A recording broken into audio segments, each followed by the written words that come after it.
Oy, ito ang aking oy analysis. Marcos versus Romualdez. Nung kapanahunan ko, kaya raw bagsak ang Pilipinas, ang sisi ay hindi kay Apo Lakay Ferdinand Edralin Marcos Sr., kundi sa kanyang may bahay na si dating First Lady Imelda Romualdez.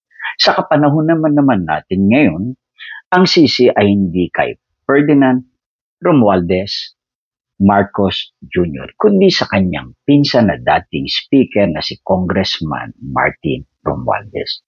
Hindi kaya history repeat itself? Parang sinabi mong ang masamang tao kaya gumawa ng kasamaan ng kabuktutan dahil may narinig siyang boses, may nag-impluensya sa kanyang isip o may nag-utos sa kanya na walang iba kundi ang Prince of Darkness. Tandaan natin, hindi tayo maimpluwensyahan ng mga kademonyuhan hanggat hindi natin pinapayagan.